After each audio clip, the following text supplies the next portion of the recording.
Plasma membrane में mainly रूप से 4 तरह के मॉलिक्यूल पाए जाते हैं। फर्स्ट फॉस्फोलिपिड, जो 2 बाइलेयर में अरेंज होता है, उसके 2 पार्ट होते हैं, पोलर और नॉन पोलर। दूसरा है प्रोटीन, वो भी 2 तरह के होते हैं, इंटीग्रल प्रोटीन और इंट्रिंसिक प्रोटीन और पेरिफेरल प्रोटीन। इंटीग्रल प्रोटीन किसको बोलेंगे? जो प्लाज्मा मेम्ब्रेन के अंदर बरीड होगा, धंसा हुआ होगा। और पेरिफेरल प्रोटीन किसको बोलेंगे? जो सरफेस पे अटैच्ड होगा। उसके बाद कार्बोहाइड्रेट जो है वो प्रोटीन और लिपिड के साथ जुड़ा हुआ होता है। और कोलेस्ट्रॉल स्टेबिलिटी प्रोवाइड करता है प्लाज्मा में।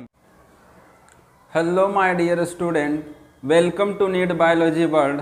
आई am Shivam Kumar, NEET biology expert. Last lecture में हम लोग ने प्लाज्मा मेम्ब्रेन के मॉडल्स के बारे में पढ़ा था। 3 मॉडल्स के बारे में पढ़ा था, unit membrane model, sandwich model और fluid mosaic model.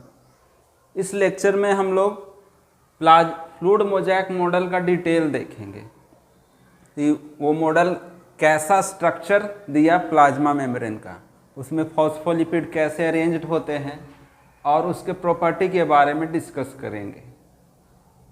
In iceberg in sea of lipid, जैसा कि ये देख सकते हैं, ये फ्लूइड मोज़ेक मॉडल का स्ट्रक्चर है। फ्लूइड मोज़ेक मॉडल के अनुसार जो स्ट्रक्चर दिया गया है प्लाज्मा मेम्ब्रेन का, वही स्ट्रक्चर ये। तो यहाँ पर देख सकते हैं ये जो फॉस्फोलिपिड है ये एकदम सी के जैसा दिख रहा है। बहुत सारे फॉस्फोलिपिड हैं और बीच बीच में क्या है? प्रोटीन का आइसबर्ग। हम लोग लास्ट लेक्चर में देखे थे कि आइसबर्ग किससे बोलते हैं? बर्फ के चट्टान को। जो पोलर एरिया में सी होते हैं, समुद्र होते हैं, वहाँ पर बड़े बड़े बर्फ के चट्टान तैरते रहते हैं। वैसे ही ये प्लाज्मा मेम्ब्रेन का मॉडल भी है कि पूरा लिपिड का सी है और उसमें जहाँ तहाँ प्रोटीन आइसबर्ग के जैसा तैर रहा है, फ्लोट कर रहा है। आगे according to this model, quasi nature of lipid enable lateral movement. अब इसका डिटेल अगर देखें तो ये कहता है क्वासी नेचर ऑफ लिपिड, मतलब ये जो लिपिड का बाइलेयर है वो क्वासी नेचर का है, यानी कि सेमी फ्लूइड नेचर का है, जो कि क्या करने में मदद करता है? Lateral movement of protein. ये जो प्रोटीन है बीच बीच में, इसको मूव कराता है, मूव करने में मदद करता है। अगर ये क्वासी फ्लूइड नेचर का नहीं होता तो और रिजिड होता तो यहाँ का प्रोटीन जो है यहीं पर लोकलाइज्ड रहता है, वो इधर उधर मूव नहीं कर सकता था। लेकिन क्वासी नेचर क्या इनेबल करता है? इसको, प्रोटीन को लैटरल मूवमेंट करने में मदद करता है, इधर से उधर मूव कर सकता है protein. It is the most accepted model, और ये सबसे एक्सेप्टेड मॉडल है। बाकी मॉडल का तो कुछ प्रॉब्लम आ गया था जिसके कारण वो पूरी तरह से एक्सेप्टेड नहीं हो पाया, वो अच्छे से चीज़ों को एक्सप्लेन नहीं कर रहा था। लेकिन ये मॉडल जो है सारे फंक्शन को डिटेल में एक्सप्लेन कर देता है, इसलिए ये मोस्ट एक्सेप्टेड मॉडल है। देखा जाए तो ये 50 to 75% प्लाज्मा मेम्ब्रेन में पाया जाता है। प्लाज्मा मेम्ब्रेन में जितने भी केमिकल पाए जाते हैं उसमें 50 to 75% क्या पाए जाते हैं?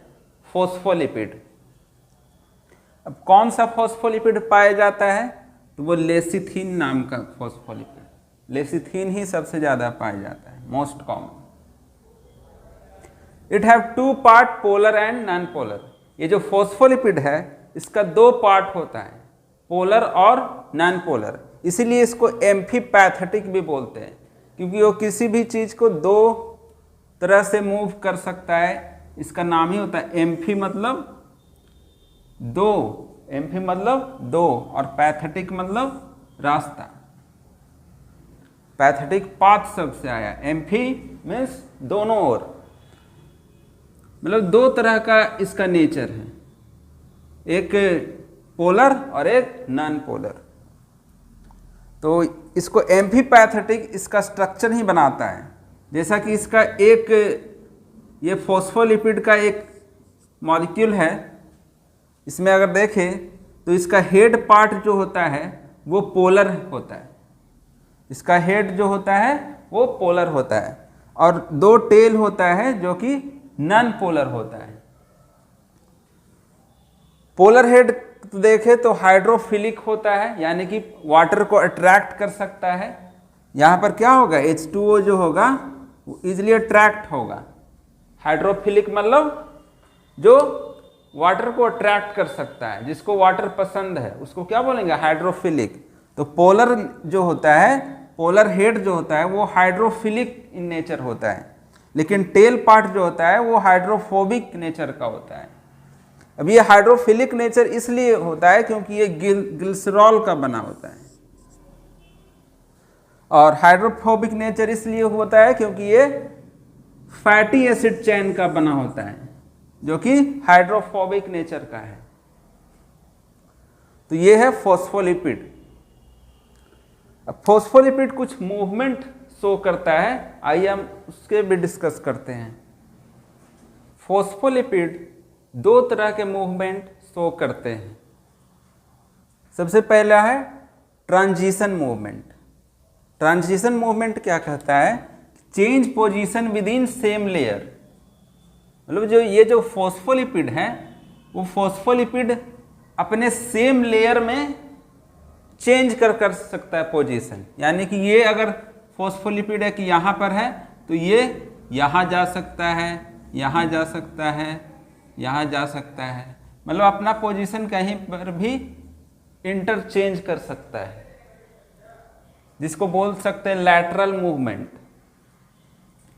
तो ट्रांजिशन मूवमेंट मतलब क्या हुआ, कोई भी फॉस्फोलिपिड जो है अपने सेम लेयर के अंदर अपना पोजीशन चेंज करेगा, तो उस मूवमेंट को क्या बोलेंगे, ट्रांजिशन मूवमेंट। कुछ लिपिड जो है रोटेशनल मूवमेंट भी शो करते हैं, मतलब यहाँ पर है तो ये गोल गोल घूमते रहेगा ऐसे, जिसको रोटेशनल मूवमेंट बोल सकते हैं। ये मोस्ट कॉमन टाइप का मूवमेंट है फॉस्फोलिपिड, ज्यादातर ट्रांजिशन मूवमेंट ही शो करता है फॉस्फोलिपिड का बाइलेयर। दूसरा है flip flop movement. Flip flop movement मतलब क्या हुआ कि it can interchange between two bilayer, मतलब ये जो बाइलेयर है फॉस्फोलिपिड का और ये जो फॉस्फोलिपिड है, ये फॉस्फोलिपिड यहां से यहां भी जा सकता है, यहां से यहां भी जा सकता है, मतलब इंटरचेंज कर सकता है दोनों लेयर को, नीचे से ऊपर जा सकता है या ऊपर से नीचे। लेकिन ये जो मूवमेंट है वो रेयर है, बहुत कम होता है, क्योंकि ये जैसे ही मुड़ता है तो ये हो गया पोलर पार्ट। पोलर पार्ट जैसे ही इधर की ओर मुड़ेगा तो इधर आ जाता है नॉन पोलर पार्ट। तो पोलर और नॉन पोलर में रिपल्सन होता है। यहाँ पर पॉजिटिव निगेटिव का कंसेप्ट नहीं समझना है, यहाँ पर पोलर पोलर को ही अट्रैक्ट करेगा और नॉन पोलर को ही अट्रैक्ट करेगा। वाटर मॉलिक्यूल जो होता है वो पोलर है, इसलिए पोलर की ओर अट्रैक्ट होता है, पोलर हेड की ओर, इसलिए इसको हाइड्रोफिलिक नेचर भी बोलते हैं। तो जैसे ही ये मूव करता है पोलर साइड तो नॉन पोलर से इसको रिपल्सन मिलता है, जिसके कारण ये फिर से इधर आ जाता है।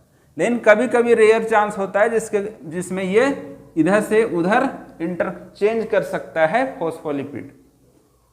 तो ये दो तरह का मूवमेंट शो करता है फॉस्फोलिपिड, और ये मूवमेंट इसीलिए शो कर सकता है क्योंकि इसका नेचर कैसा है, फ्लूइड, क्वासी फ्लूइड। अभी बताया था सेमी फ्लूइड नेचर का है फॉस्फोलिपिड। अब दूसरे टाइप का जो मॉलिक्यूल है प्लाज्मा मेम्ब्रेन में वो क्या है, प्रोटीन है। प्रोटीन जो है वो दो टाइप के पाए जाते हैं डिपेंडिंग अपॉन एक्सट्रैक्शन। मतलब अगर एक्सट्रैक्शन मतलब कौन सा प्रोटीन कितने आसानी से निकाला जा सकता है प्लाज्मा मेम्ब्रेन के द्वारा, प्लाज्मा मेम्ब्रेन से। दूसरे टाइप का जो मॉलिक्यूल है प्लाज्मा मेम्ब्रेन में वो क्या है, प्रोटीन है। प्रोटीन दो तरह का होता है। पहला होता है एक्सट्रिंसिक, जिसको पेरिफेरल प्रोटीन भी बोलते हैं, और दूसरा होता है इंट्रिंसिक प्रोटीन, जिसको इंटीग्रल प्रोटीन भी बोलते हैं। अब ये जो प्रोटीन का डिवीजन किया गया है वो किसके ऊपर डिपेंड करता है? एक्सट्रैक्शन के ऊपर। मतलब प्लाज्मा मेम्ब्रेन से किस प्रोटीन को आसानी से निकाला जा सकता है।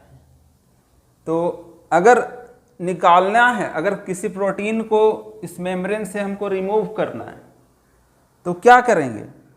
अगर एक्सट्रिंसिक प्रोटीन को निकालना है, पेरिफेरल प्रोटीन, तो ईजिली निकल जाएगा, यानी कि ये सिर्फ सरफेस पे लाइज करता है। ये जो पेरिफेरल प्रोटीन है लाइज ऑन सरफेस, मतलब सिर्फ सरफेस से अटैच होता है, अंदर की ओर नहीं रहता है पेरिफेरल प्रोटीन। इसीलिए तो इसको पेरिफेरी, मतलब जो पेरिफेरी सरफेस पे अटैच्ड है प्रोटीन, उसको क्या बोलेंगे?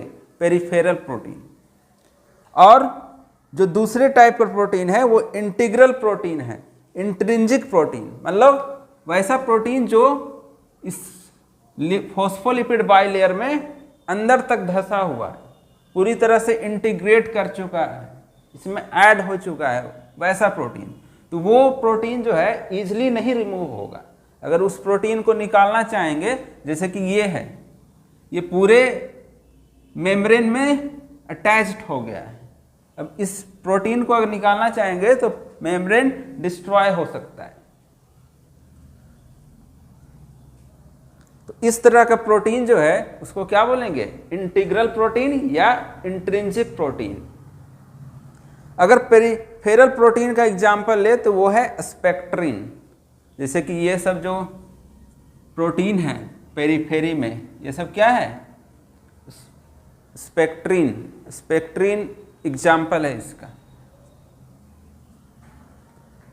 अगर इंट्रिंसिक बात करें, इंट्रिंसिक का एग्जाम्पल होता है ग्लाइकोप्रोटीन। जैसे कि ये सब जो प्रोटीन है, ये ग्लाइकोप्रोटीन है। ग्लाइकोप्रोटीन मतलब ये प्रोटीन है और इसमें कार्बोहाइड्रेट का मॉलिक्यूल अटैच्ड है, मतलब ग्लूकोज और प्रोटीन जुड़ गया तो उसको क्या बोलेंगे? ग्लाइकोप्रोटीन। तो ये सब प्रोटीन जो है वो क्या है? Integral protein. अब कुछ जो बड़े इंटीग्रल प्रोटीन होते हैं, बड़े बड़े इंटीग्रल प्रोटीन, वो क्या बनाते हैं? Transmembrane protein. जैसे कि ये सब, ये पूरे एक मेम्ब्रेन से दूसरे मेम्ब्रेन के आर पार होते हैं, तो इसीलिए बोलते हैं इसको ट्रांस मेम्ब्रेन प्रोटीन। ये किसी भी मॉलिक्यूल को एक साइड से दूसरे साइड तक ट्रांसपोर्ट करने में मदद करता है। तो ये ट्रांसपोर्टेशन का भी काम करता है ये जो प्रोटीन है, इंटीग्रल प्रोटीन। तो वही लिखा है, some big integral protein are transmembrane protein. अगर ह्यूमन आरबीसी में प्रोटीन का परसेंटेज देखें तो 52% प्रोटीन होता है और लिपिड कितना होता है? 40%।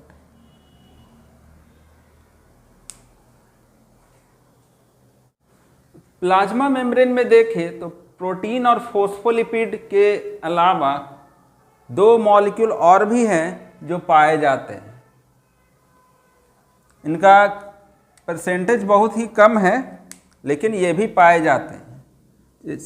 उसमें से है कार्बोहाइड्रेट।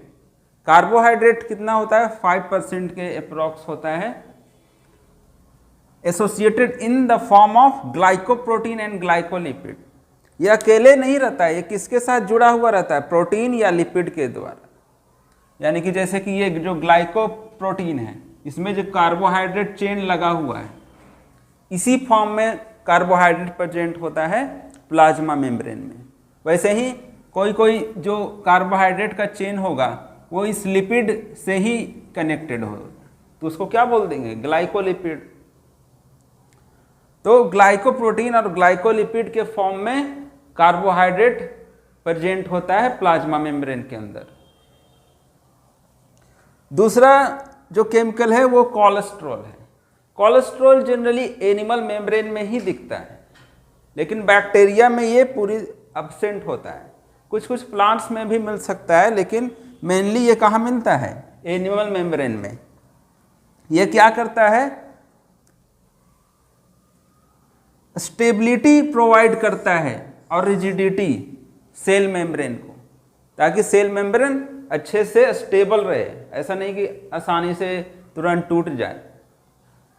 तो ये स्टेबिलिटी प्रोवाइड करता है सेल मेम्ब्रेन को। कौन? कोलेस्ट्रॉल।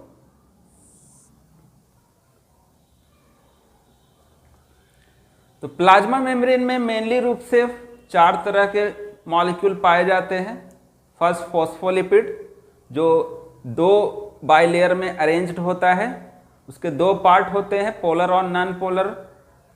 दूसरा है प्रोटीन, वो भी 2 तरह के होते हैं, इंटीग्रल प्रोटीन और इंट्रिंसिक प्रोटीन और पेरिफेरल प्रोटीन। इंटीग्रल प्रोटीन किसको बोलेंगे? जो प्लाज्मा मेम्ब्रेन के अंदर बरीड होगा, धंसा हुआ होगा। और पेरिफेरल प्रोटीन किसको बोलेंगे? जो सरफेस पे अटैच्ड होगा।